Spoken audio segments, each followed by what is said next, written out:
సొంత నిర్ణయాలను కూడా ఇవాళ సమాజంలో రుద్దే ప్రయత్నం చేస్తూ ఉంటారు. ధర్మం ఆధారితంగా కవితలు రావాలి, ధర్మం ఆధారితంగా బుక్స్ రావాలి, అటువంటి రచన రావాల్సిన అవసరం ఉంది ఇవాళ సమాజంలో కూడా. ఇవాళ చాలా మంది వ్యక్తులు రచయితలుగా చెప్పుకుంటూ, కవులుగా చెప్పుకుంటూ, సాహితీవేత్తలుగా చెప్పుకుంటూ ఇవాళ అర్థం పర్థం లేని యొక్క విషయాలను సమాజంలో రుద్దే ప్రయత్నం చేస్తున్నారు. అవాస్తవాలను కూడా వాస్తవాలను చిత్రీకరించే ప్రయత్నం చేస్తున్నారు, సమాజంలో అలజడి సృష్టించే ప్రయత్నిస్తున్నారు, విభేదాలు సృష్టించే ప్రయత్నం చేస్తున్న విషయం వాస్తవం.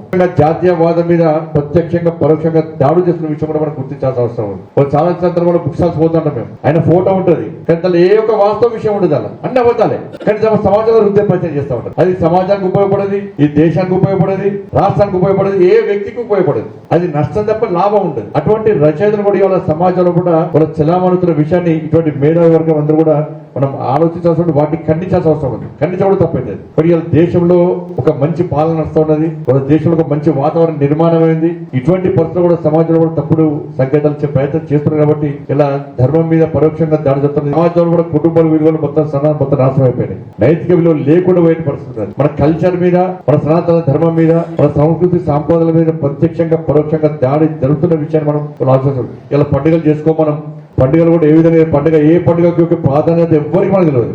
సంక్రాంతి వస్తే సంక్రాంతి చేసుకుంటాం, గారెలు చేసుకుంటాం, ఇందులో ముగ్గు వేస్తాం, అదే పండుగ అనుకుంటాం. మనం దసరా వస్తే కోడినో గుర్రనో వేసుకుంటాం, చెమ్మికి అక్షింతలు పెట్టి పెద్దల ఆశీర్వాదం తీసుకోవడమే దసరా అనుకుంటాం. మనం ఉగాది అంటే పచ్చడి తాగుతాం, ఉగాది అనుకుంటాం. కానీ పండుగ యొక్క ప్రాధాన్యత ఏంటి, పండుగలు దేనికోసం వచ్చినాయి, దాని యొక్క ఆచార వ్యవహారం లేదని చెప్పి తెలుసుకునే ప్రయత్నం మనం చేస్తున్నాం. కానీ మనకు తెలపడానికి ఇటువంటి మహానుభావులు అందరూ కూడా బుక్స్ మనకి ఇస్తారు, కానీ ఆ బుక్స్ చదివే ఓపిక చాలా మందికి లేదు. పొద్దున్న లేచి మొబైల్ చూసి సీరియల్ చూస్తారు తప్ప, ఆ రీల్స్ చూస్తారు తప్ప ఇలా బుక్స్ చదివే ఓపిక లేదు, అంత టైం లేదు.